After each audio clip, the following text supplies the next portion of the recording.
On est aujourd'hui le dimanche 3 qui se lève et on est le 15 novembre et le cours sera aujourd'hui pour la famille Atouati, David Pinchas et Chava, ainsi que pour l'élévation de l'âme de Lucie, Rachel Bat Zina, Eliaou Ben Kamra, pour la réfoua de Yitzhak Ben Aloua, Yaakov Ben Zina et Simcha Bat Kamra, ainsi que pour la réussite de Yitzhak Ben Zina et de Marlouf Ben Yaakov, ainsi que pour la protection de tous les soldats d'Israël, et en particulier pour Yosef Lioz Ben Nourit et Chen Liram Ben Nourit.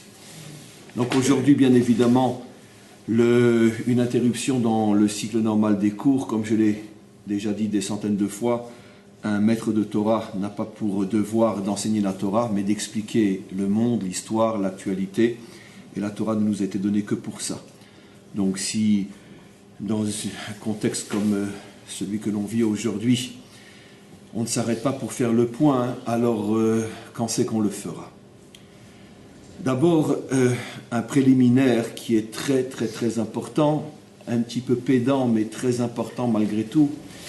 C'est d'une manière providentielle, puisque l'exemple que je vais rapporter concerne aussi Ishmaël.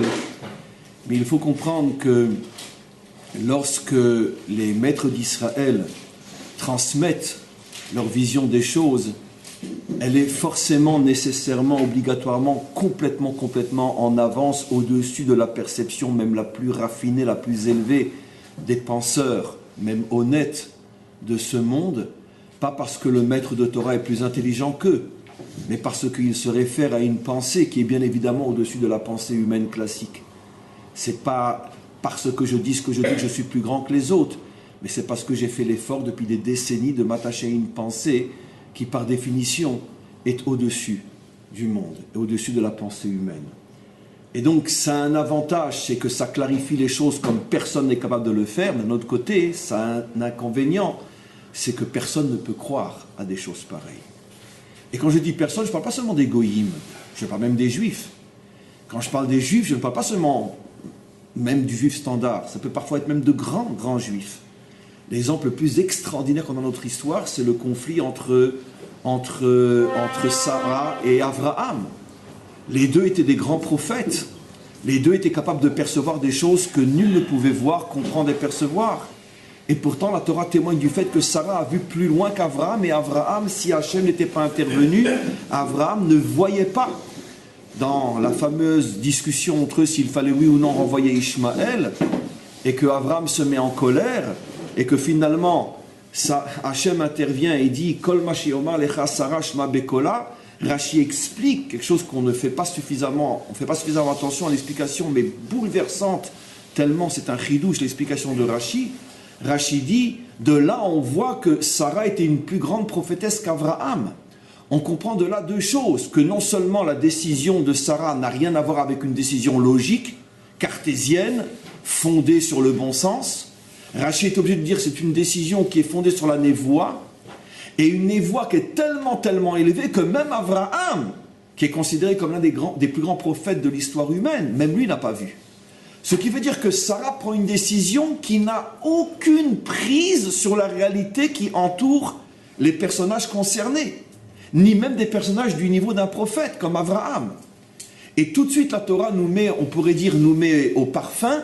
Attention, quand la Torah dit quelque chose, elle parle à un niveau de vision tel que même un homme comme Abraham ne va pas forcément comprendre et voir. Seule Sarah a vu. Alors évidemment, c'est ça un petit peu l'aspect pédant auquel je faisais allusion dans mon intervention d'aujourd'hui. Évidemment, on n'est ni Abraham ni Sarah et on n'est même pas l'ombre de rien du tout. Mais malgré tout, il faut comprendre qu'à partir du moment où on se réfère à la Torah, par définition, on est censé dévoiler des choses qui vont forcément heurter, qui vont être prises pour de la folie et qui vont peut-être mettre en colère exactement de la même manière que Abraham s'est mis en colère contre Sarah. Si Abraham, le plus grand des Juifs, se met en colère contre une perception de Sarah, imaginez-vous ce que les goïms vont penser ou ce que la plupart des Juifs vont penser aussi après cette intervention d'aujourd'hui. Mais peu importe, Sarah a pris le risque, elle a dit la vérité, et d'un autre côté, l'histoire lui a donné raison. Alors, après ces préliminaires, on va commencer, on est toujours un petit peu dans les préliminaires. J'avoue que quand on a fait le cours, il y a seulement quelques jours, si tu ne viens pas à la Syrie viendra à toi. Et on ne pouvait pas s'imaginer que c'était à ce point une prophétie. Il est vrai que ça fait déjà depuis des mois, voire des années, qu'on n'arrête pas de répéter qu'un jour les Français ne pourront plus partir et visiter la Tour Eiffel. L'une des premières décisions qui a été prise hier, c'est d'empêcher qui que ce soit d'arriver à la Tour Eiffel. Quand je l'ai dit pour la première fois, je pense il y a 1 an et demi ou 2 ans, les gens m'ont dit, bon, ça c'est encore un coup à la Dino, du n'importe quoi. Et bon, on n'aura attendu que 2 ans pour y arriver. Et la semaine dernière, quand on disait si tu ne viens pas à la Syrie viendra à toi, je ne pensais pas que là, ça irait à ce point vite. On vient déjà de retrouver 2 des terroristes qui venaient de Syrie en passant par la Grèce. Et donc, alors évidemment, peu importe ce que va dire la France, effectivement, pas d'amalgame, bien évidemment, etc. Mais la question fondamentale qui se pose, c'est que je veux dire, Ribono Shel Olam, quand on a fait le cours la semaine dernière, si tu ne viens pas à la Syrie viendra à toi, ça c'est sûr que ce n'est pas une vision thoraïque. Je veux dire, n'importe quel idiot le comprend de lui-même. Il ne faut pas sortir de Saint-Cyr, il ne faut pas avoir étudié la Torah pendant 30 ou 40 ans pour dire une chose pareille. Mais qu'est-ce qui se passe dans la tête des dirigeants? Qu'est-ce qui se passe? Qu'est-ce qui se passe dans la tête de Merkel? Elle s'est excusée depuis hier, elle ne s'excusera pas de toute manière. Qu'est-ce qui se passe? Mais ils ne savent pas. Surtout que Daesh ne ment jamais. C'est la première fois depuis, je pense, avant même la création du monde, qu'on a affaire à une organisation terroriste islamique qui ne ment pas. Quand elle dit quelque chose, elle dit la vérité. Quand elle dit « c'est nous qui avons fait tomber l'avion russe », ils n'ont pas menti.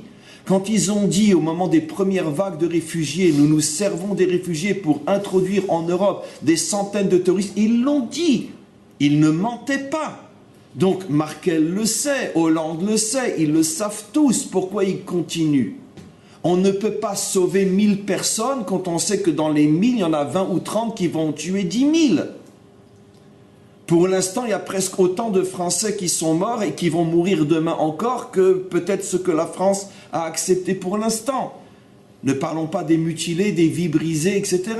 Donc on ne peut pas imaginer un responsable, un dirigeant qui dise « je sauve des étrangers et je mets la vie de mes citoyens en danger ». Qu'est-ce qui se passe? Cette question, je veux dire, tout le monde la pose. Et ne me dites pas l'humanisme, la morale, etc. Arrêtons une fois pour toutes de nous prendre pour des hons.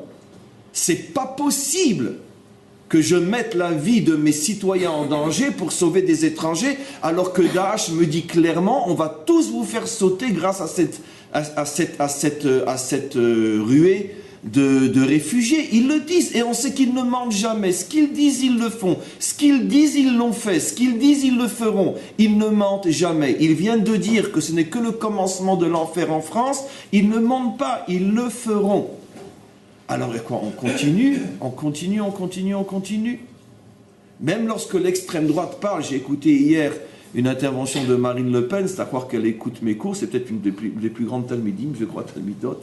Elle a dit mot à mot ce que je n'arrêtais pas de dire. Mais même elle n'a pas le courage de dire la vérité. Nos vrais ennemis sont ceux qui ont de la compassion pour eux, etc. Elle faisait allusion bien sûr à toutes ces vagues d'immigrés, etc. Mais elle n'ose pas le dire véritablement. Elle n'ose pas le dire véritablement. Pourtant, c'est 1 + 1 = 2. Donc, il y a cette question. Qu'est-ce qui se passe derrière cette folie des gouvernements donc occidentaux? Quoi? Ils se suicident? Ou il y aurait quelque chose peut-être de beaucoup plus effroyable derrière ça. Alors pour comprendre comment le cours d'aujourd'hui est mené, il faut comprendre la chose suivante. On a un principe fondamental, 2 principes. D'abord le principe fondamental, les enquêteurs savent, c'est un principe, c'est une loi dans ce qu'on appelle l'enquête. Quand on va à des cours pour devenir un futur enquêteur, la première chose qu'on nous apprend, c'est qu'il n'y a pas de crime qui ne laisse pas de traces. C'est un principe fondamental. Même l'ombre d'un cheveu, mais à partir du moment où l'assassin est passé par là, il a existé, il a passé, il y a forcément quelque chose. Je ne parle pas d'une empreinte, parce qu'évidemment, ils mettent des gants. Mais il y a forcément, je ne peux pas être à un endroit, disparaître sans laisser de traces. C'est ce qui fait que finalement, surtout aujourd'hui avec la technologie, on les retrouve toujours. En même pas 2 heures, on a retrouvé la voiture qui les avait amenés, qui venait de Bruxelles, etc. Et forcément, de toute façon, eux, ils s'en fichent, ils le savent. Ils s'en fichent de façon d'être pris et de mourir. Donc c'est un peu plus compliqué avec eux. Mais c'est un principe fondamental. Une des bases de toute notion d'enquête, s'il est passé par là, il a laissé des traces. Mais à partir du moment où le monde d'en bas a été créé selon le principe du monde d'en haut, nous, en tant que maîtres de Torah, on va pousser cette explication qui est un peu plus profondément. On va dire, de la même manière que celui qui commet le crime, c'est impossible qu'il ne laisse pas de traces, mais à un niveau beaucoup plus haut, la providence, elle aussi, elle laisse des traces. Ça veut dire, à partir du moment où, de toute façon, rien ne peut se faire sur terre, qui, quoi qu'il en soit, n'est pas quelque part à un niveau extrêmement profond, dirigé par le haut aussi, la providence laisse des traces.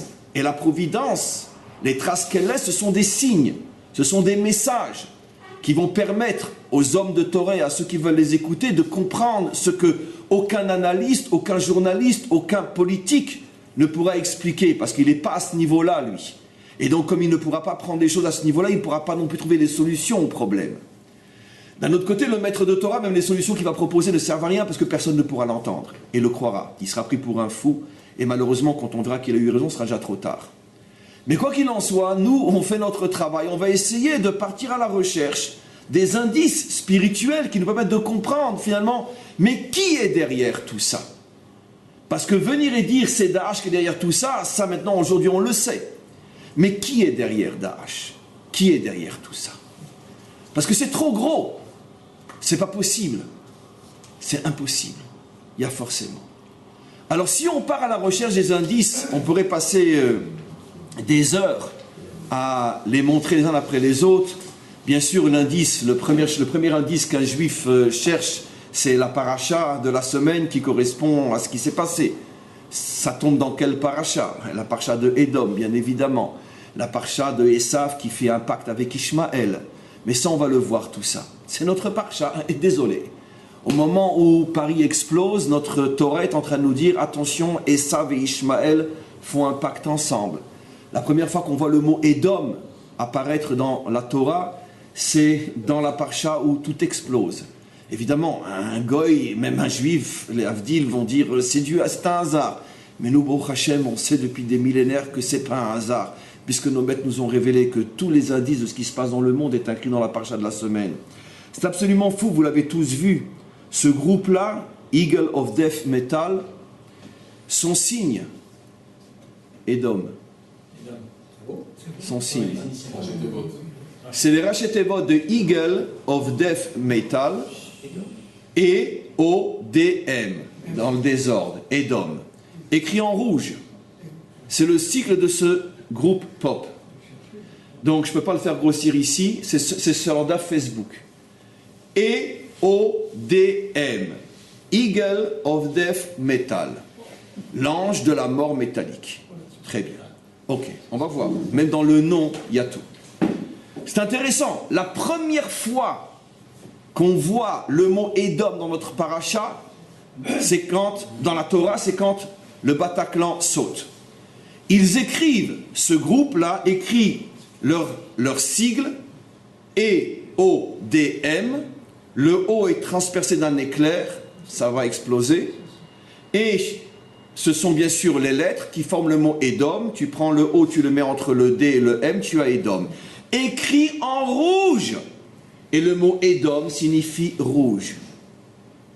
L'inspecteur arrive, il cherche des traces. Qui est le criminel? L'une des premières traces qu'il trouve, c'est Édom. Non, vous direz non, eux ils ont sauté. On va y arriver doucement. Édom. Ce qui est intéressant, on va aller plus loin. Mais non, mais ça c'est fou. Non, mais arrêtez. Je veux dire, si quelqu'un ne fait pas teshuva tout de suite, ça c'est fou.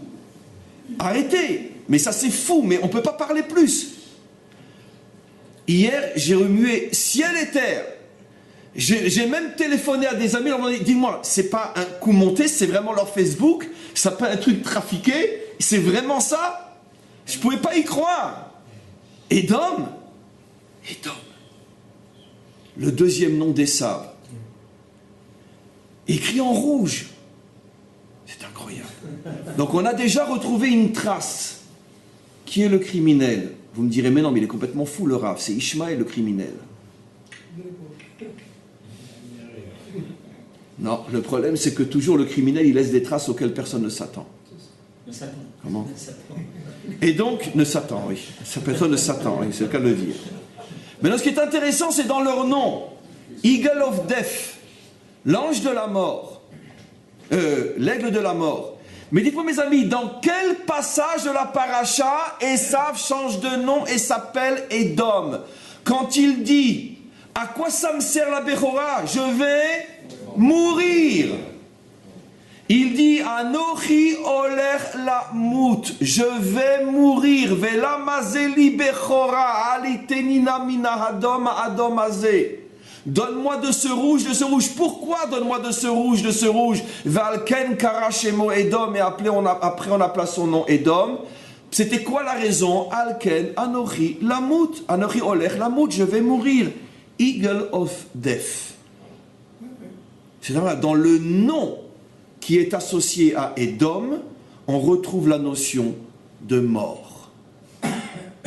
Ça veut dire que là où dans notre Torah est marqué le mot Édom, la raison c'est à cause de la mort. Ce groupe qui amène 1000 personnes au Bataclan, d'accord, 1500 personnes, s'appelle Édom, on change l'emplacement des lettres, mais simplement, bon, si la preuve est tellement énorme, c'est plus d'un enquêteur pour ça.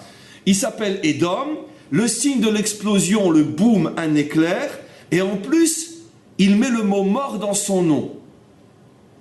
Donc évidemment, un inspecteur, on pourrait dire qu'il n'est pas vraiment, on pourrait dire, à la hauteur, il ne va même pas faire attention à cette preuve-là, parce qu'il dit, mais non, c'est Ishmaël qui a fait sauter, c'est pas Édom. Mais si on prend au sérieux les preuves, je suis désolé, vous savez, c'est un petit peu cet inspecteur qui va aller contre tout son staff, il me dit, mais non, mais il est complètement fou celui-là, et puis finalement, il va prouver qu'il avait raison, parce que personne ne cherchait la preuve là où elle était vraiment, puisque qui c'est qui peut chercher le fautif dans Édom quand... c'est Ishmaël qui fait sauter le Bataclan. Maintenant, on va aller un petit peu plus loin. Ce qui est très intéressant, mais ça je vais l'expliquer, je vous juste maintenant, c'est que ce groupe-là, son fondateur s'appelle Joss Homme, H-O-2-M-E, comme l'homme. Joss Homme. Homme, c'est la traduction en français de Édom. L'humanisme, l'homme. On a déjà donné de nombreux cours, il y a des années, c'est pas dû récupérer. Pourquoi Esav s'appelle Édom? C'est le père de l'humanisme. Et donc Édom, Adam, mais pourquoi le Vav à l'intérieur? Vav Achibour. On réunit tout le monde sous le signe de l'humanisme. C'est un cours, vous pouvez voir, que j'ai fait il y a au moins 2 ans. Édom, l'humanisme. Très bien, c'est intéressant, le fondateur du groupe s'appelle Joss Homme. On retrouve même dans le nom la notion de Édom. Homme, c'est la traduction de Édom. Donc Hachem envoie des signes absolument incroyables pour les enquêteurs. Mais qui a fait sauter le Bataclan? Qui? À part Daesh, bien sûr. Qui l'a fait sauter? C'est intéressant de se savoir aussi que ce groupe vient de Californie. C'est intéressant parce que la racine écrite en hébreu du mot Californie, c'est Khalifa, Khalifa, Klippa. C'est intéressant. On est au combienième indice? C'est intéressant de savoir que toute l'idéologie humaniste mondialiste sort bien sûr de Californie, de San Francisco. C'est le père de l'humanisme, je vais maintenant lâcher le mot, mondialiste. Parce qu'il y a 2 types d'humanisme. Il y a l'humanisme philosophique, il y a l'humanisme politique. L'humanisme politique, c'est le mot gentil pour ne pas dire le mot méchant qui terrorise tout le monde, le mondialisme.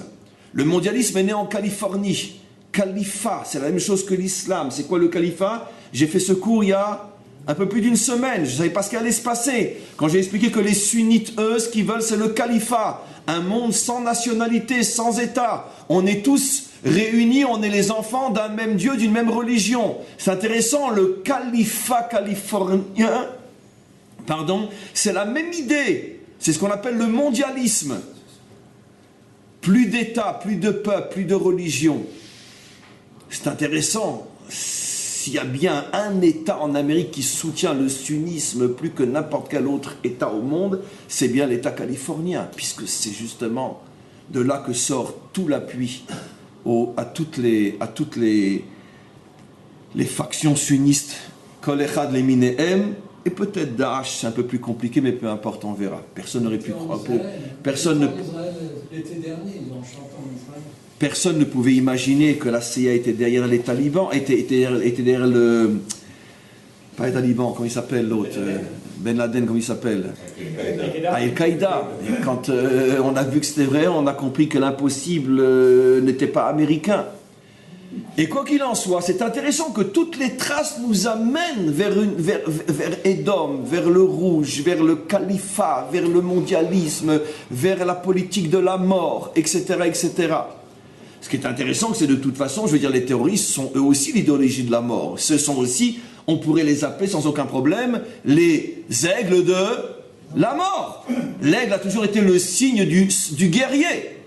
Et c'est quoi un terroriste de Daesh, ou peu importe? Ce sont vraiment des aigles de la mort. Là, on revient à Ishmaël. Mais c'est quand même absolument incroyable. Alors, qu'est-ce qui se passe? Qu'est-ce qui se passe? Il se passe la chose suivante, mes amis. C'est que la réponse, elle est bien sûr dans la fin de la paracha. Vayeler Esav, Veikar et Machalat bat Ishmael, Achot Nevayot Leisha. Il est parti Ishmael, le dernier verset de notre paracha, où le Bataclan explose. Il n'y a pas que le Bataclan, il y a aussi quelques restaurants, etc. Et donc, il va et il se marie avec la fille d'Ishmaël. Le problème c'est que la fille d'Ishmaël, disent nos maîtres, elle ne s'appelle pas Machalat, qui veut dire la malade, la cinglée, la folle. Elle n'est pas malade, elle s'appelle Bosmat. Elle s'appelle Bosmat, comme on va le voir bientôt dans Parshat Vaishla. Rachir fait remarquer qu'il n'y a qu'une seule fois que cette fille est appelée. D'abord, quel père qui va appeler sa fille ma malade, franchement? Donc c'est clair qu'elle ne s'appelait pas ma malade. Elle s'appelait Bosmat. Un bon père musulman, il donne à son fille un nom, un beau, Yasmine, Jasmin, etc. Un beau nom. On n'appelle pas sa fille Mahalat, la malade. Et la réponse est évidente. C'est pas Ishmaël qui a donné ce nom-là à sa fille. C'est qui? C'est Esav. Quand Esav va se marier avec Ishmaël, avec la fille d'Ishmaël, la fille tout d'un coup elle s'appelle Mahalat, mais il l'a rendue malade. Bien sûr. Il l'a rendue malade. Parce que Esav, il a besoin d'un fou ou d'une folle pour arriver à son dessein. Une certaine forme de destruction du monde ou de transformation du monde en esclavage ou en esclave. Et donc Rachid nous fait remarquer que cette fille-là s'appelle Bosmat. Mais il y a une partie d'Ishmaël qui est complètement transformée, qui est complètement pervertie, falsifiée. Et qui c'est qui pervertit et qui falsifie Ishmaël? Ishmaël n'est en rien pas responsable, il accepte, bien au contraire. Mais qui est derrière, d'une certaine manière, la destruction, la maladie d'Ishmaël, ou dit d'une autre manière, qui a créé l'islamisme? C'est Esav. C'est pas Ishmaël. On sait aujourd'hui, et c'est un secret pour personne, que pratiquement tous les groupes terroristes ont été créés par la CIA ou peu importe par qui. Pourquoi? Il y a différentes thèses. L'une des thèses les plus connues, c'est parce que c'est pour embêter, pour freiner l'expansion russe, peu importe, ça tout le monde le sait aujourd'hui, on peut l'apprendre dans les écoles. Moi, c'est pas ma thèse, j'y crois pas comme étant la raison finale. À mon avis, c'est une raison, on pourrait dire, donnée par la CIA elle-même pour calmer les gens. On jette un os aux chiens pour qu'ils arrêtent d'aboyer, mais on donne pas la vraie raison. La vraie raison, c'est eux qui ont créé Al-Qaïda, c'est eux qui ont créé Daesh, c'est un secret pour personne maintenant. Et c'est eux qui ont créé les fameux mordim, comment on les appelle en français, les rebelles. C'est eux qui ont créé les rebelles contre Assad. Ça, c'est tellement évident qu'aujourd'hui, ils s'en cachent même pas. Et donc, c'est eux qui étaient derrière le coup d'État qui a fait tomber Moubarak. Ça, les Américains leur ont fait bien payer la honte qu'ils ont fait à Kerry. Lorsque Kerry est venu il y a quelques mois en Égypte, on l'a fait passer, fouiller, déshabiller, etc. Alors qu'il est secrétaire d'État américain, ils lui ont fait la honte, etc. Et quand après on a demandé, mais comment ils ont osé, c'est jamais vu dans l'histoire politique du monde de faire une honte comme ça le SGAN, le deuxième après Obama. Et à ce moment-là, la presse égyptienne, ce n'est pas gêné, on l'a lu. D'accord? Enfin, on a lu la traduction. C'est pour lui faire honte, pour lui faire payer le coup que la CIA était derrière le coup d'État contre Moubarak. Et donc, on sait maintenant, ils sont partout. Mais pourquoi c'est eux qui ont rendu l'islam malade? Pourquoi ils ont transformé Bosmat en Mahalat? Alors vous me direz, et ça c'est évident, il y a un terrain, il y a un terrain propice, c'est évident que... Mais quoi qu'il en soit, un jour, ça deviendra clair et net pour tous, que de toute façon, même s'il y avait un terrain propice, même si c'est vrai que dans le Coran, il y a des passages qui peuvent être utilisés, etc., etc., etc., si Esav ne s'en était pas mêlé, c'est pas sûr qu'on aurait aujourd'hui ce qu'on a. C'est pas sûr. N'oublions pas, aussi incroyable que ce soit, que notre Torah affirme que Ishmaël fera teshuva. Il est dit nulle part que Esav fera teshuva. Il semblerait que Esav est beaucoup plus terrible que Ishmaël. Maintenant, donc, on a ce verset-là. Et maintenant, ce verset-là, il arrive quand, ce verset-là? Il arrive juste après, maintenant, comprenez l'importance de ce verset, juste après que finalement, que Yaakov ait pris les brachot à Esav. Ça veut dire quoi que Yaakov a pris les brachot à Esav? Ça veut dire quoi? Alors, écoutez ce que je vous ai peut-être jamais dit. Les brachot données à Yaakov, qui sont celles données à Yitzhak, qui sont celles au départ données à Abraham. Abraham les a transmis à Yitzhak, Yitzhak devait les transmettre à Esav, mais il les a transmis à Yaakov. C'est quoi la bracha fondamentale? Et ça, on le dit pas suffisamment, on l'oublie. Nous, on croit, parce que comme tout le monde, on est égocentrique et on ne s'intéresse qu'à notre nombril. Mais c'est quoi la bracha donnée à Abraham? C'est une bracha pour les Juifs? Non, c'est une bracha pour le monde. Venivrechu becha kol mishpechot adam. Écoutez, parce que c'est fou ce que je vais vous dire. J'en tremble rien que de vous le dire. Abraham n'est pas béni pour lui-même. Abraham est béni pour qu'à travers lui soient bénies toutes les nations. Et qu'est-ce que dit Rachid? Regardez, tous, à chaque fois que le mot bracha apparaît dans l'Ech Lecha, toutes les explications de Rachid sont liées pas aux Juifs, mais aux nations. Tout celui qui te bénit sera béni. Celui qui te maudit sera maudit. C'est toujours en relation avec les autres. Qu'est-ce que dit Rashi? Tu distribueras la bracha au monde entier. Celui que tu veux bénir sera béni. Et surtout le verset Venivrechu becha kol mishpechot ha'adama. Seront bénis en toi toutes les familles de la terre. Ce qui veut dire que Israël n'est pas porteur de la bracha pour lui, mais pour construire le monde.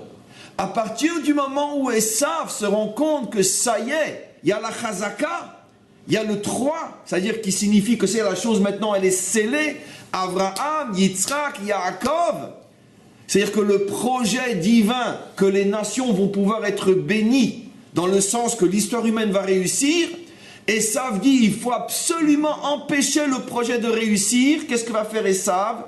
Il va aller chercher Ishmaël, il va manipuler Ishmaël dans le but de détruire le monde. Et maintenant Ishmaël, lui, son erreur fondamentale, il y en a deux. C'est que malheureusement, il est trop bête pour comprendre qu'il est utilisé par Esav. Mais son calcul dans sa bêtise est, parce que Daesh croit qu'il est autonome, mais en vérité Daesh ne se rend même pas compte qu'il est manipulé par les grandes puissances, dans le plus grand secret. Évidemment que les peuples, les États, même les États ne le savent pas. C'est un État dans l'État, comme dans tous les pays du monde. C'est pas la CIA, c'est pas le Mossad. Il y a un Mossad dans le Mossad, il y a une CIA dans la CIA, il y a un FBI dans le FBI, et qu'ils sont 3 ou 4 ou 5 ou 10 à agir. Personne ne le sait. C'est comme dans la franc-maçonnerie. Il y a une franc-maçonnerie dans la franc-maçonnerie. 99% des francs-maçons ne savent même pas ce qu'est la franc-maçonnerie. Ce n'est que dans la dernière loge, je crois si je ne me trompe pas, la 36e ou la 36, non, 33, 36e, que là vraiment on révèle le secret de ce qu'est la franc-maçonnerie. Ils sont 10, 15 dans le monde à savoir ce qu'est la franc-maçonnerie. Ça a toujours été comme ça. D'ailleurs, c'est copié dans la Touma, dans l'impureté, c'est copié sur le modèle de la Gdoucha. Il y a le Kodesh, mais il y a le Kodesh HaKodashim. Il y a le Saint, mais il y a le Saint des Saints. C'est-à-dire que le mensonge copie les mêmes modèles que la vérité. Ils ne font que copier. C'est-à-dire tu es dans le Saint, mais tu es encore à l'extérieur, parce qu'il y a encore le Saint des Saints, évidemment. Et comme dans le Sod, dans la Torah, il y a le secret, mais il y a ce que le Zohar appelle Raza des Razin, il y a le secret du secret. En vérité, le monde est dirigé par ceux qui se trouvent au niveau du Kodesh HaKodashim de l'impureté, du Saint des Saints, le temple de l'impureté. Ils sont peut-être quelques milliers dans le monde, quelques dizaines de milliers dans le monde. C'est eux qui dirigent le monde. Maintenant, regardez. on revient. Quelle bracha donnée à Abraham?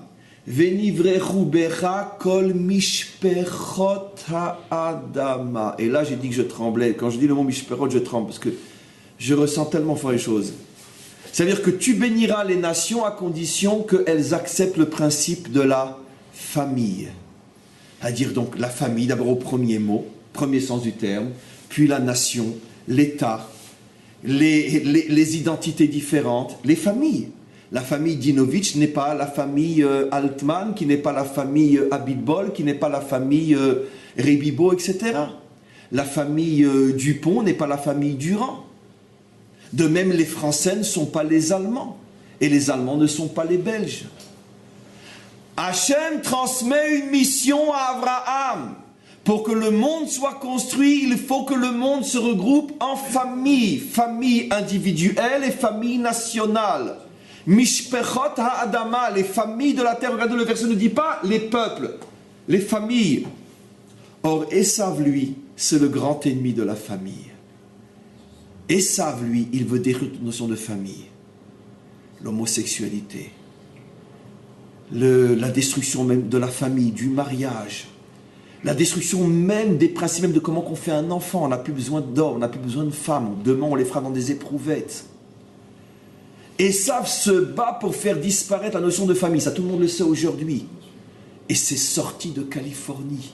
C'est eux les premiers, c'est eux. Californie. C'est sorti de là-bas. Californie comme État américain, peu importe. Le grand combat de Esav Edom, la fin de la famille. Mais nous, les Occidentaux, ce qu'ils n'ont pas compris, c'est que c'est pas seulement, on pourrait dire, le mariage homo qui intéressait Edom.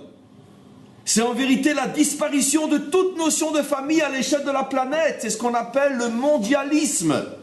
Mondialisme, il n'y a plus de Français, il n'y a plus d'Allemands, il n'y a plus de Belges, il n'y a plus rien.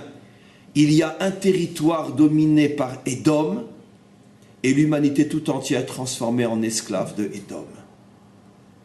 Et pour mettre à genoux l'humain, pour casser en lui toute volonté de réfléchir, de se révolter et d'agir, on le terrorisme.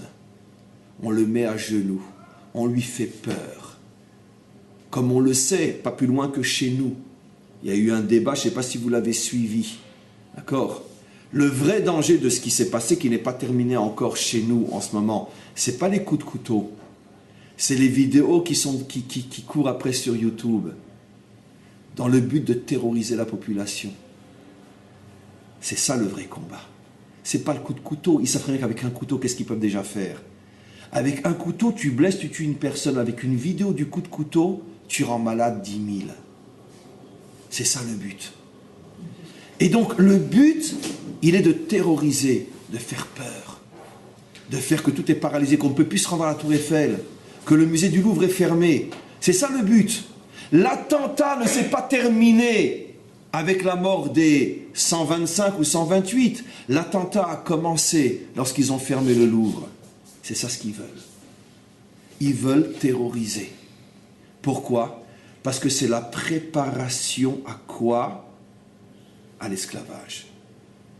Dans notre histoire personnelle, les déportations ne commençaient qu'après plusieurs mois passés dans les ghettos, quand ils étaient terrorisés, affamés, affaiblis, qu'on avait peur de son ombre. Après, quand on leur a dit monter dans les trains, qui c'est qui résistait? On ne pouvait pas mettre des gens en bonne santé dans des trains, c'était impossible. On les réduisait d'abord à l'état d'ombre et après on les mettait dans des trains. Il y a toute une politique de terrorisation du monde dans le but d'installer la mondialisation. Il y a quelques milliers de gens qui ont l'argent, le pouvoir. Ils ce sont tous des Édomites, pas des Ishmaélites. Même si on a, mais c'est l'idéologie édomite qui a l'intention de mettre l'humanité à genoux. Je sais, c'est fou, c'est incroyable, je suis taré, c'est pas grave. Je préfère dire que je suis en avance, c'est tout. Malheureusement, quand ça sera presque trop tard, vous verrez que j'avais raison. Maintenant, ce que je vais vous apprendre, mes amis, ce que je n'ai encore jamais dit, que ça, c'est le pan le plus important de la guerre de Gog et Magog. Contrairement à la fable entretenue par l'ignorance et par de nombreux rabbins ou enseignants juifs, la guerre de Gog et Magog ne concerne pas le peuple juif. La guerre de Gog et Magog, c'est la volonté de Gog de s'accaparer l'humanité tout entière. Seulement, pour y arriver, il a besoin de se débarrasser des juifs.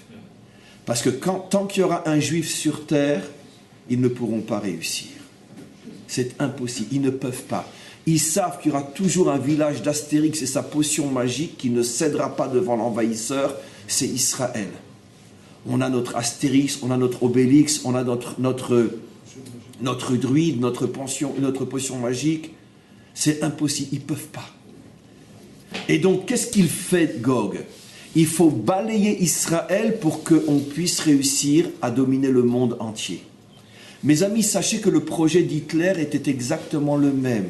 Hitler n'avait aucune intention de s'arrêter aux Juifs. Hitler, son intention, c'était un troisième Reich millénaire qui abolirait toute notion et toute trace et toute présence de religion dans toute l'Europe. Son but était d'exterminer 600 millions de chrétiens. Mais le problème, c'est que tant qu'il y avait un juif sur terre, c'était impossible.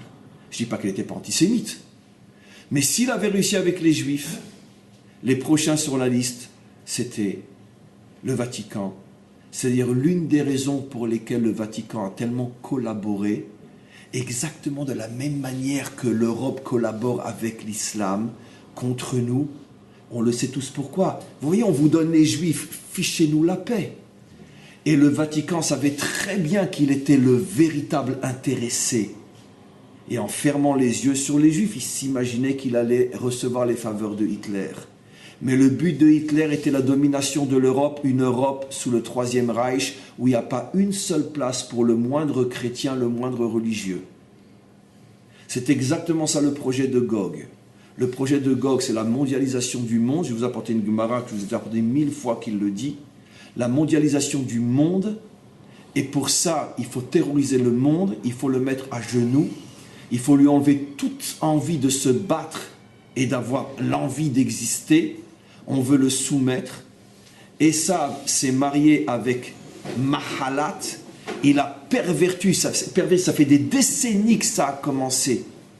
Les premiers instructeurs de l'islamisme au Proche-Orient étaient des agents de la CIA. On le sait aujourd'hui. On le sait, seulement on ne fait pas le rapprochement entre. Voilà. Je ne dis pas qu'ils avaient une tête d'Américains, mais c'était des agents de la CIA. Je ne dis pas encore une fois que l'islam est patte de mouton. Mais évidemment qu'il fallait un terrain propice. Ils n'auraient pas pu le faire avec n'importe quelle religion, avec n'importe quel peuple. Mais ils se servent d'eux. Et avec eux, ça marche tellement bien, ça marche même trop bien. Après, ils se révoltent contre eux aussi, comme Al-Qaïda avec les deux tours.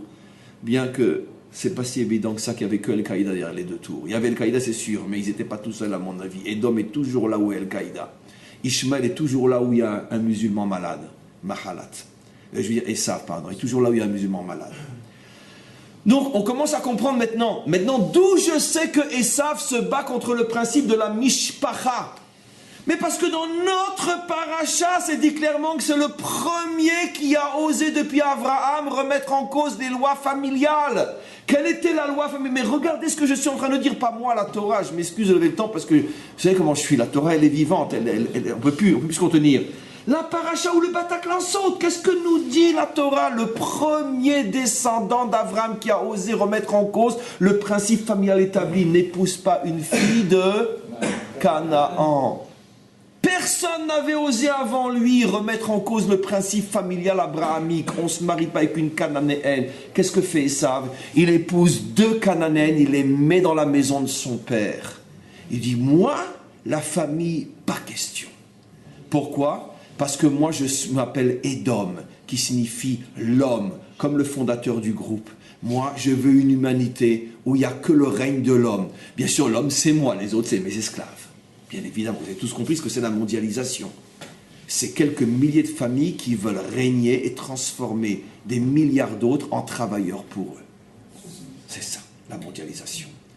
Maintenant, ne croyez pas que c'est la science-fiction. De toute façon, on le vit déjà. Vous voulez que je vous dise, je vais vous choquer. Je peux le confirmer. On le vit presque en Israël. Vous savez quoi? En Israël, d'accord, c'est 15, 20, 30 familles qui se partagent pratiquement toute la richesse de ce pays-là. Oui, oui, on fait partie du monde occidental, nous aussi. Mais vous avez l'impression, vous, d'être des esclaves. Mais non, parce que la subtilité de la mondialisation, c'est qu'elle a comme emblème la statue de la liberté. Ça veut dire on te transforme en esclave, tu ne te rends pas compte que tu ne vis que pour engraisser les autres, tu t'en rends même pas compte. Tu engraisses les banquiers, tu engraisses les instituts de finance, tu engraisses... Et puis dès qu'il y en a un qui ouvre la bouche, il a un accident de voiture et puis on va l'enterrer. C'est comme ça que ça fonctionne. On ne peut pas s'opposer au système. Il est horrible ce système-là. Il est plus horrible encore que ceux qui l'utilisent, qui sont Daesh. Maintenant, Daesh le sait. D'où vient toute la fortune de Daesh? Mais vous vous rendez compte à combien Daesh vend un baril de pétrole au noir? Mais qui c'est qui achète le pétrole à Daesh? Qui c'est qui achète le gaz à Daesh? D'accord? Qui vend les armes à Daesh? Qui? Mais c'est Edom.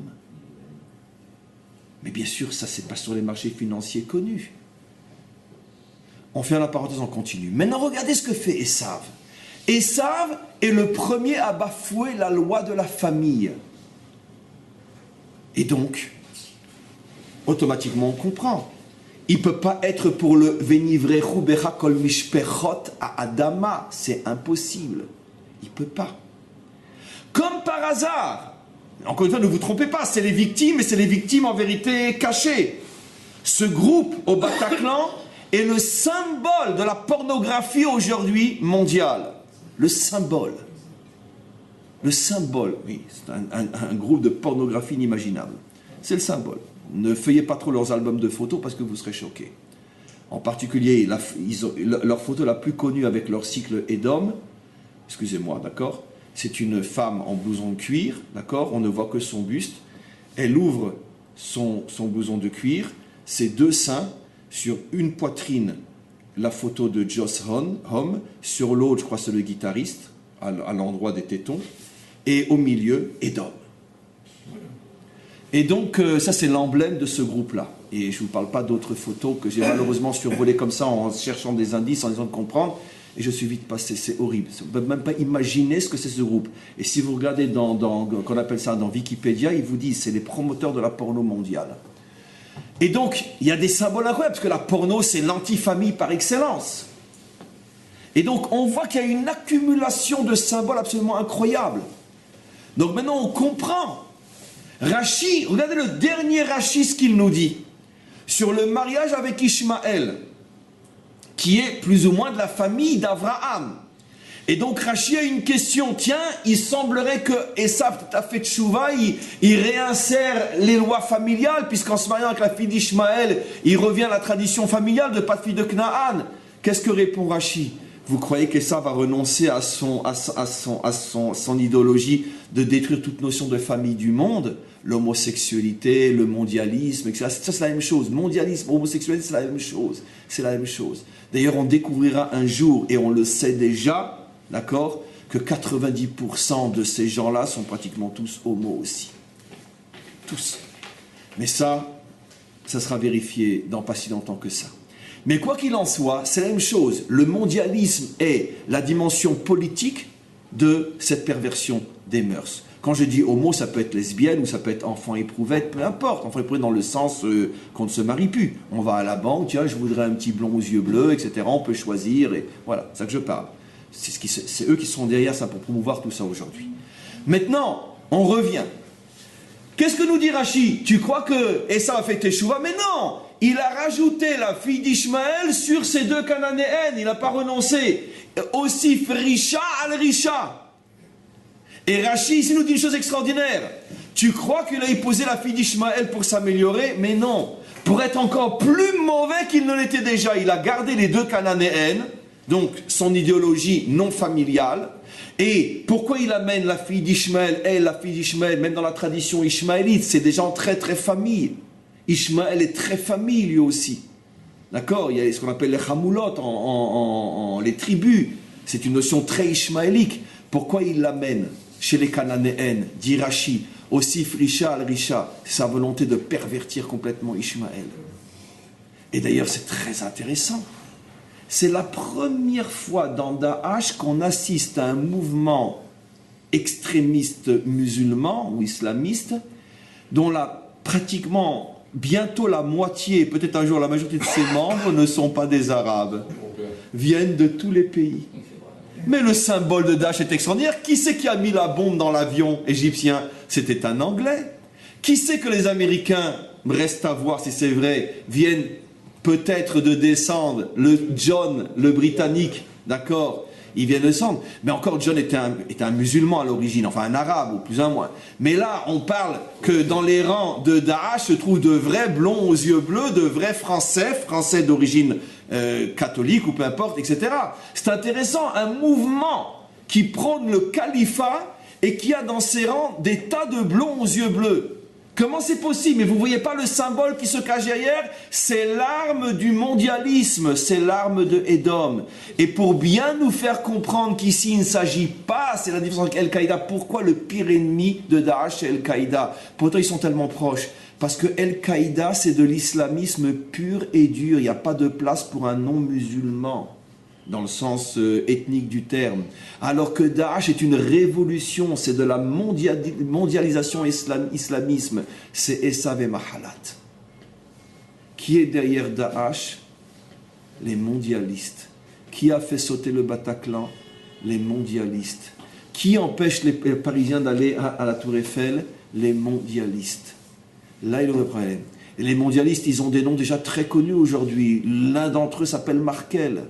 Oui, parce qu'il n'y a pas d'autre explication possible pour expliquer ce qui se passe, comment cette personne tellement apparemment intelligente, tellement capable, tellement forte, peut-elle introduire la mort en Europe et que personne ne bouge? Ça fait plus de 24 heures que se sont écoulées depuis le Bataclan, et vous croyez qu'elle a dit un mot pour s'excuser d'être responsable, en ce sens que c'est elle qui a autorisé, favorisé, encouragé le passage des Syriens par la Grèce? Non, il n'y aura pas d'excuse. Pourquoi? Parce qu'il y a une complicité. À quel niveau, peu importe, mais il y a une complicité. Que ça passe par l'Allemagne, ça ne m'étonne pas non plus. Pourquoi? Parce que l'Allemagne et l'islamisme, Hitler et Husseini, c'est une vieille histoire très connue. Il y a déjà depuis des décennies une tentative d'unir nos forces pour mettre le monde à genoux. C'est difficile d'imaginer que. Mais vous savez, dans ce monde, le visage ne fait pas le moine, ne fait pas l'ange, ni même les actions passées. On va avancer un petit peu plus avec votre permission. Et si vous restez dans le cadre Be'ezrat Hashem, de pas trop dévier, on pourra peut-être laisser quelques questions malgré ce que j'ai dit tout à l'heure avant le cours. Je veux juste maintenant revenir au point qui nous intéresse, nous. Le point le plus important, c'est nous. Où on est dans tout ça. Déjà, on vient de prouver que finalement, Israël n'est pas plus en danger que n'importe quel endroit dans le monde. C'est clair, aujourd'hui on en a la preuve. Il est beaucoup plus dangereux de vivre à Paris que de vivre à Tel Aviv ou à Jérusalem. Mais ça fait des années qu'on le dit, et c'est évident. Kibitzion Tiefleta, il n'y a qu'un endroit où un juif est en sécurité, c'est ici et nulle part ailleurs. La seule différence, c'est que chez nous, le danger, c'est régulièrement 1, 2, 3, etc. Comme encore Erev Shabbat, un père et son fils. Mais là-bas, quand ça saute, c'est 200 en même temps. Quand ça saute à New York, c'est 3000 en même temps. Ça veut dire qu'en une seconde, sont morts plus de New-Yorkais que chez nous pendant 50 ans de terrorisme. Ça veut dire que c'est simplement une question de forme, c'est tout. Mais en vérité, les résultats sont beaucoup plus désastreux en dehors d'Israël qu'ici. Mais revenons maintenant à ce que j'explique. Où on se situe, nous dans tout ça? Les mondialistes font tout. Les mondialismes, c'est les médias. C'est toute cette armée qui est entre eux, puisque les médias sont entre les mains des mondialistes. Ils sont là pour rassurer les gens, pas de panique, pas d'amalgame, surtout le mot amalgame, c'est la nouvelle religion maintenant occidentale, pas d'amalgame, d'accord? Je ne sais pas s'il y a encore, j'ai lu hier soir un article en première page de Libération Première chose que j'ai fait après, je suis couru vers les journaux français. Je voulais voir, j'étais sûr que j'allais en prendre... j'ai pris d'abord un petit thé pour être sûr que mon cœur n'allait pas sauter, parce que je me dis ça va être horrible. Je tombe sur Libération. Libération, en première page, consacre son principal article sur quoi? Sur, attention, pas d'amalgame, les musulmans sont en danger, il faut les comprendre. Et il ose dire, ça va être eux les principales victimes de l'attentat. On ne pleure pas sur les Français, on pleure sur personne, etc.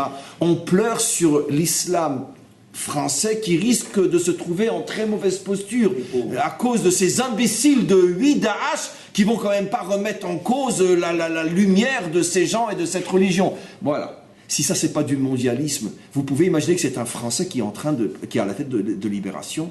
Mais je comprends pas. Même, je sais pas moi. Même chez nous, un type d'extrême gauche, d'accord. Si un père et un fils se font fusiller dans leur voiture, Erev Shabbat, du côté de la région de Hebron, même un extrême gauche, il va pleurer, il va avoir mal. Parce que sauf ça, c'est un juif, c'est un israélien, même si au niveau de nos idées, je pense qu'il n'avait rien à faire là-bas. Je parle, comment? Quoi? Vous visez pas à arrêter. Mais parce que non, tu me dis les médias ça me dérange pas. Les médias non, mais je suis d'accord avec toi, les médias chez nous sont... Mais les mondialistes sont chez nous aussi, c'est la fin de mon cours, sont chez nous aussi. Et chez nous, ils ne sont pas moins dangereux que partout ailleurs, je vais en parler. Les journaux, ça ne me dérange pas. Mais c'est évident un bon juif bien de chez nous, je veux dire, même s'il est d'extrême gauche, il ne va pas pleurer sur la mort d'un... Comment? Évidemment que arrête sous ces journaux. Donc c'est évident que ce n'est pas possible. Ça ne peut pas être un citoyen français qui a écrit cet article-là. Au moment où les enfants de ton peuple sont en train d'être égorgés vifs, tu te soucies de ce qui va arriver aux musulmans de Paris. Même si c'est un problème, j'admets que c'est un problème, mais ce n'est pas en première page, 1 heure après l'explosion. C'est évident qu'il y a ici tout un complot, toute une machination de tout de suite détourner l'attention des gens vers autre chose. Le problème, c'est que c'est tellement gros, leur truc, qu'ils ne se rendent même pas compte que c'est trop visible. C'est trop visible.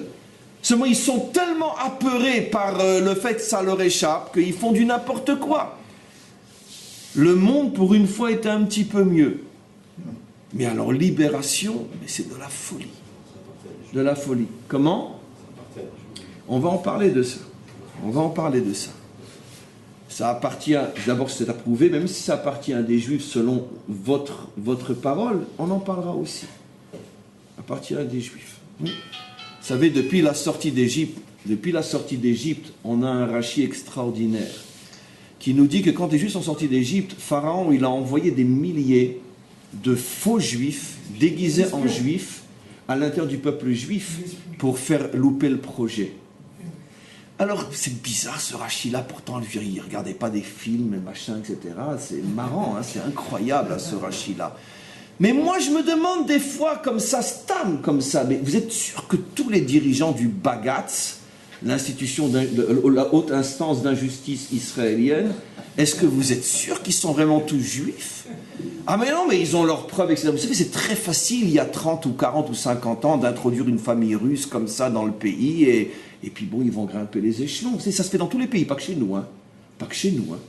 Mais chez nous, le problème, c'est que tout le monde s'y met. Les Russes mettent les leurs, les Américains mettent les leurs, les Français mettent les leurs, et puis au bout de 3-4 générations, tu t'appelles Shimon, tu t'appelles Réhouven, tu t'appelles Yehuda, tu t'appelles Sarah, mais tu sais même pas qu'en vérité, toi-même, tu sais même pas forcément qu'au départ, tu es une famille infiltrée avec le peuple juif pour faire capoter le projet. Donc vous savez, tous ces juifs qu'on dit le monde observateur est entre les mains d'un juif, etc. Bon, moi je sais pas, je fouillerai un petit peu. Je veux dire, un des juifs les plus célèbres qui n'est pas plus juif que ma chaussure, c'est BHV, d'accord? BHV, je veux dire, il n'est pas juif du tout, pas juif du tout. C'est un infiltré, un introduit. On lui a créé une identité juive. Et surtout que Birla, sa mère, n'est pas juive. Et non, BHV, oui, les magasins BHV. Et donc, il n'est pas juif du tout, ce bonhomme. Mais seulement comme il parle, comme qu'à chaque fois qu'il ouvre la bouche, c'est pour dire des énormités, des horreurs. En plus, on croit que c'est un juif, donc vous voyez bien les youpins, vous voyez. Mais ils ont bien calculé le coup. Lui, c'est le porte-parole des mondialistes, lui. Le porte-parole des mondialistes en France, c'est BHV, d'accord? Je veux dire, vous voyez qu'il s'est excusé sur tout ce qui se passe en Libye aujourd'hui. Et vous savez ce qui se passe en Libye aujourd'hui? Mieux vaut aller en enfer que de vivre en Libye aujourd'hui. Vous voyez qu'il s'est excusé, vous voyez qu'il a dit quelque chose? Rien, rien, mais plus personne ne parle de la Libye. Tout le monde est resté sur l'idée que ça y est, le dictateur est parti, c'est le paradis aujourd'hui. Mais même un cauchemar, il est plus doux que ce qui se passe en Libye aujourd'hui. C'est 2000 têtes coupées à la seconde là-bas. Puis personne ne parle ce qui se passe, puis qui s'est excusé. Mais tout est calculé. Tout est calculé. On enlève l'identité, on met les gens à genoux, on sème la terreur. BHV, porte-parole français des mondialistes. Et on continue. Maintenant, qu'est-ce que j'étais en train de dire? Donc maintenant, nous, par rapport à nous, je reviens maintenant. Alors, par rapport à nous, le problème, il est le suivant. Où on s'insère dans ce problème de Gog et Magog, on l'a expliqué. Le peuple juif est porteur de la bénédiction de Venivrechu Bera Kol Mishpechot Adama. On est ceux qui sont censés faire comprendre au monde que l'humanité ne pourra s'en sortir que regroupée autour d'un père, d'une mère, d'un fils, d'une fille, d'un territoire, de frontières, d'une identité, du respect de l'identité nationale, etc. Chose qui aujourd'hui, ça s'appelle le langage de l'extrême droite. D'accord? Je suis un facho quand je parle comme ça aujourd'hui, parce qu'ils sont très forts, ils sont arrivés à nous faire passer nous pour des fachos. C'est de ce dont souffre tellement Marine Le Pen. Et puisque à chaque fois qu'elle dit quelque chose qui est tellement juste, on dit oui, ben évidemment, c'est l'extrême droite, c'est une facho. D'accord? Mais bon, c'est pas que je suis d'accord avec elle, mais quoi qu'il en soit, je veux dire, c'est la dernière Française qui reste en France, pour l'instant, plus ou moins. Quoi qu'il en soit, on revient maintenant à ce que je dis. Donc, nous, à partir du moment où on a cette bracha, c'est notre identité, c'est notre naissance, parce qu'on est né avec la semence d'Abraham, qui a reçu cette chose-là. Donc, les mondialistes savent que tant qu'il y aura un juif authentique sur Terre, ils ne pourront pas arriver à leur projet. Vous imaginez un monde où il n'y a plus de pays, on en reste juste un, c'est Israël. Or, nous, en quoi on voit jusqu'à aujourd'hui, malgré nous, qu'on est le pays famille par excellence, puisqu'on est le seul qui a ce problème de... On est un État juif, démocratique, juif, on n'arrive pas à s'en sortir. Pourquoi? Parce que nous, on sent que nous, on est un peuple famille. Notion qui a pratiquement disparu partout. D'accord. On est un peuple famille, donc on dérange, c'est-à-dire que l'humanité, enfin pas l'humanité tout entière, enfin l'humanité manipulée et les médias et ceux qui se cachent derrière, essaient absolument de détruire l'État d'Israël. Et on n'est encore qu'au début. Pourquoi? Parce que c'est impensable un peuple famille. Pourquoi? Disons deux peuples, une terre pour deux États, etc. Jérusalem coupée en deux. Mais vous avez déjà vu sur terre qu'on demande à un pays de partager sa capitale? Ça s'est passé qu'une seule fois dans l'histoire humaine. C'est quand? L'Allemagne, après la guerre, pour les punir. On coupe Berlin. Ils veulent nous faire le même coup à nous. J'ai déjà dit 1000 fois. Vous ne vous rendez pas compte le culot? Nous plaquer un schéma qui a été appliqué aux génocideurs de notre peuple et à celui qui est responsable de 50 millions de morts en 4 ans. Vous vous rendez compte ce qu'ils veulent nous faire? Pourquoi? Parce qu'évidemment, si tu partages ton épouse, automatiquement, tu n'as plus de famille. Parce que quand il y a un enfant, tu ne sais pas à qui il est. Et donc, automatiquement, l'idée, elle est fondamentale. Ils veulent casser la famille d'Israël. Et donc, au fur et à mesure, les mondialistes et leurs journaux, tous les journaux du monde entier, y compris chez nous, à Haaretz et d'autres, se focalisent sur la notion de famille, d'État, de peuple-nation, de peuple-famille, etc. Ça les rend fous. Surtout que, si ça ce paradoxe, c'est que le peuple devient de plus en plus juif et la politique de moins en moins juive, puisqu'aujourd'hui il n'y a plus de droite, comme on le sait, la droite est encore plus à gauche que la gauche d'il y a 20 ans. C'est vrai. La droite aujourd'hui est plus à gauche que la gauche de Golda Meir ou que la gauche de Ben Gurion. Ils auraient eu honte de la droite d'aujourd'hui. Ils auraient dit, mais attends, vous êtes d'extrême gauche par rapport à leurs valeurs à eux. Donc les mots n'ont plus aucun sens aujourd'hui. Droite, gauche, gauche, droite, etc. Et c'est pas le problème des territoires. Je ne descends pas à ce niveau idiot. C'est le problème du concept. Est-ce qu'on est un peuple famille, oui ou non? Est-ce qu'on partage une épouse à deux ou non? D'accord? C'est-à-dire que tu peux pas être tu peux pas, ma femme, je peux pas te la partager. Il y a une terre pour deux États. C'est-à-dire quoi? Mon épouse, on la coupe en deux. Du dimanche au mercredi, elle est à moi. Du jeudi au Shabbat, elle est à toi. Ça veut dire quoi, ce concept-là? Donc c'est clair, on veut casser la famille. Mais non, vous pensez bien ce que les mondialistes ont investi pour transformer Tel Aviv en capitale de l'homosexualité. Vous comprenez ce qui se cache derrière maintenant? Vous comprenez ce qui se cache derrière? Pourquoi ils ont tout fait? Parce que, encore, il ne faut quand même pas qu'on se foute de nous. Il n'y a pas plus d'homosexualité à Tel Aviv qu'il y en a à San Francisco. À San Francisco, ils ont une tradition de pratiquement déjà un siècle.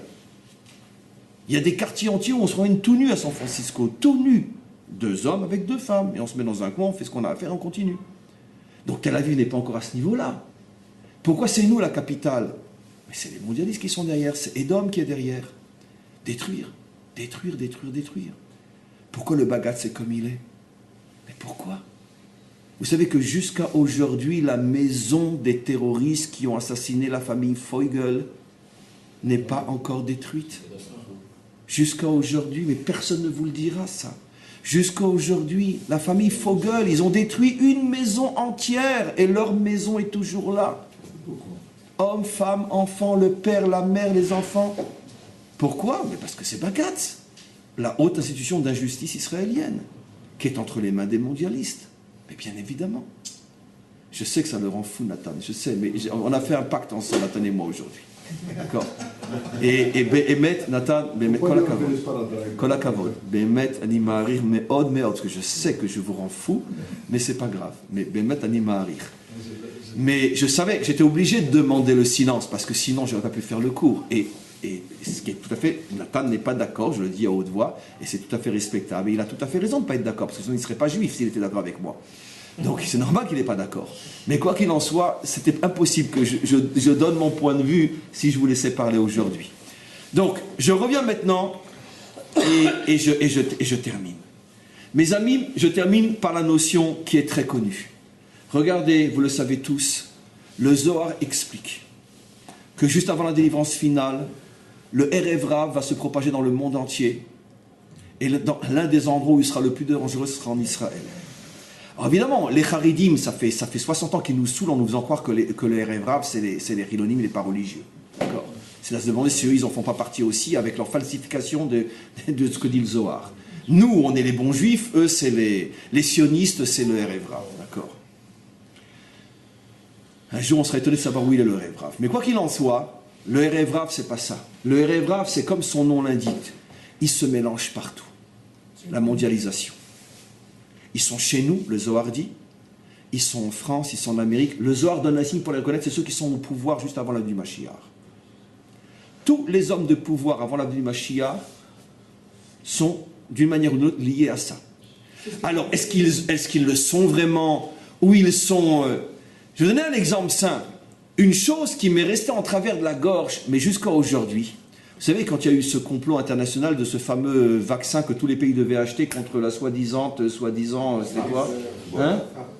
Non, là, il y a la grippe du cochon, là, je sais pas quoi. Comment? La grippe porcine, ok. C'était juste après le crash aux États-Unis, d'accord? Donc les milliardaires étaient en perte d'argent.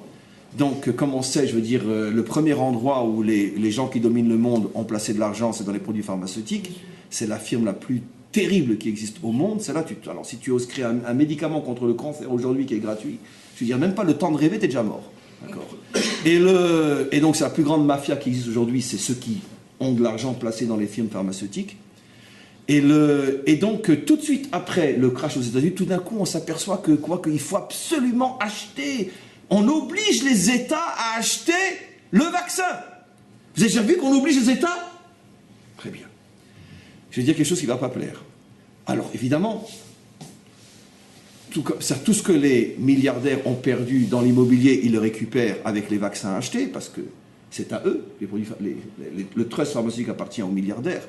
Donc c'est à eux, tout est. Donc l'argent est non seulement dépassé, mais après ils n'en ont plus rien à faire de la crise immobilière parce qu'ils se sont enrichis. Les États achètent leurs vaccins. Vous imaginez. Donc on s'invente une petite grippe porcine, c'est pas compliqué. Je veux dire, on injecte à quelques esclaves et trucs, et puis après on fait croire à tout le monde que très bien. Et puis je me suis dit, est-ce que Israël va acheter ou pas? À cette époque-là, on avait un ministre de la Santé qui était Haridi, un Chassid Gour. Je me suis dit, c'est pas possible, il va pas rentrer dans le truc lui aussi, il peut pas acheter, c'est pas possible. Il peut pas contraindre l'État d'Israël à marcher dans cette farce. Et bien le Chassid Gour, il a fait acheter à l'État d'Israël des milliers de vaccins qui n'ont jamais servi à rien. Pour enrichir quoi? Les mondialistes. C'est-à-dire qu'on peut avoir un Stremel et puis d'une manière ou d'une autre, je sais pas. Je dis pas qu'il est lui aussi dans le coup, mais peut-être qu'il y a des pressions, je veux dire qu'on arrête de dire les religieux et les chilonimes. Parce que pour moi, l'un des plus grands actes mondialistes qu'il y a jamais eu visiblement dans notre pays ces dernières années, c'est l'achat des vaccins. Alors que c'était gros comme une montagne, que c'était un coup monté pour que l'argent perdu soit récupéré par les banques et par tous ces trucs-là. Maintenant, on revient à ce qu'on dit. Priez pour moi quand même que je puisse mourir dans mon lit, parce que je veux dire, on ne sait jamais. Quoi qu'il en soit, je reviens maintenant à ce que j'explique. Donc, il y a ce phénomène-là, qu'est-ce que j'étais en train de dire? Donc, oui. Donc, le Erev Rav, c'est ceux qui ont le pouvoir, qui se sont mis d'accord, les gens influents, etc. Pas forcément, quand j'ai les dirigeants, pas forcément ceux qu'on voit, parce que comme on sait aujourd'hui, qui c'est qui dirige le pays? C'est les grosses fortunes, c'est ceux qui sont liés avec la découverte du gaz, etc., etc. Enfin, donc, comme dans tous les pays, c'est comme ça. C'est pas Hollande qui dirige la France, évidemment. C'est pas Bibi qui dirige Israël, évidemment. D'accord? Il est un pantin entre les mains, même de fortune américaine, pas seulement juive israélienne, etc. Et donc, il y a un consensus que, ça y est, il est temps maintenant, à l'heure d'Internet, le monde est devenu un village, ils vont tous devenir nos esclaves, et nous, on va s'engraisser encore plus pour des millénaires, nous et nos enfants et nos petits-enfants, sur le compte de tous ces imbéciles qui gobent tout ce qu'on leur raconte. Ça, c'est le Erev Rav. Le Zohar nous a prévenus il y a plus de 2000 ans, c'est le Erev Rav. Ça sera le grand combat du Mashiach contre le Erev Rav. Et maintenant, Acharon Chaviv, on a cette fameuse Gemara, et que je vous ai déjà rapporté des centaines de fois, mais qu'aujourd'hui vous comprendrez comme jamais vous l'avez compris. Premier daf de Masechet Avodah Zara, qui dit qu'à la fin des temps, Hachem veut réunir tous les peuples pour faire le grand jugement. Et qu'est-ce que dit le Talmud? Ils viennent tous mélanger. Birvouvia, Beirvouvia, Erev Rav, Beirvouvia, on ne sait plus qui sont les Français, que ça se passera à un moment où la mondialisation aura commencé déjà à faire ses dégâts. Beirvouvia, qu'est-ce que répond le Talmud, écrit il y a plus de 2000 ans? Hachem nous dit non. Pas de mélange devant moi. Je veux chaque peuple avec son identité, chaque peuple avec son drapeau. Et ça prend un temps fou jusqu'à ce que les peuples arrivent à se reconstruire. Le Mashiach a gagné, fin de la mondialisation et redémarrage, après des millénaires de souffrance, redémarrage du monde. Ce qui veut dire que le Talmud nous affirme qu'au moment de la délivrance finale, le monde sera sous le signe de la mondialisation Irvouvia, Erev Rav, ce qui veut dire que Hachem lui-même n'y reconnaîtra pas les siens et sera obligé de remettre chaque chose en place. C'est ce qui se passe aujourd'hui aux États-Unis. Je vous signale qu'il y a seulement quelques mois, je ne sais pas si c'est passé, Obama voulait voter une loi pour donner la nationalité américaine d'emblée à plus de 3 ou 4, 5 millions de Mexicains, etc. C'est passé? Elle est passée cette loi-là? Elle n'est pas passée? Bon, ok, d'accord, mais la preuve que la tentative était là. Bon, les mondialistes aujourd'hui, on les connaît. Le chef de tous, c'est Obama. Il n'a été élu que pour ça. Il a été élu par l'agent de Soros, qui est un juif déguisé, c'est pas un juif. Soros, tout le monde dit que c'est le grand banquier juif, c'est pas un juif. Lui fait partie des infiltrés aussi. Surtout que dans son passé, je veux dire, on ne sait pas trop, il semblerait que, je peux pas en dire plus, mais fouille un petit peu son passé. Pendant l'époque nazie, c'est bizarre, c'est complètement étouffé, mais peu importe. En tout cas, il se fait passer pour un financier juif, mais il est juif comme ma chaussette. Mais quoi qu'il en soit, c'est le grand financier, c'est lui qui a créé aussi BDS, Soros. D'accord, comment on appelle ça, le kherem, le boycott contre, etc.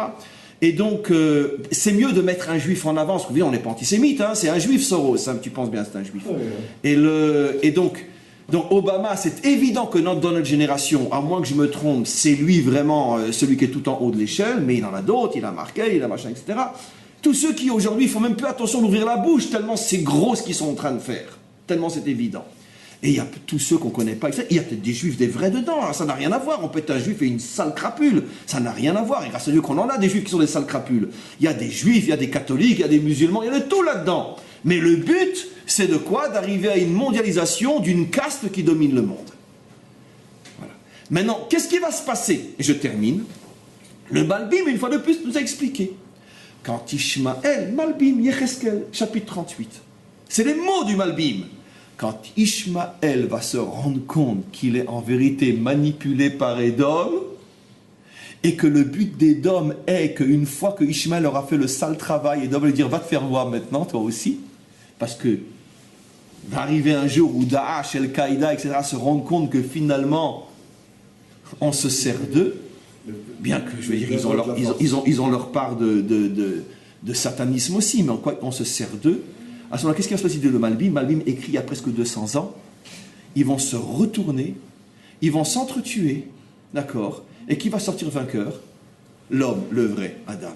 Parce qu'à force de s'entretuer, ils vont nous foutre la paix, et c'est comme ça que le monde va être récupéré.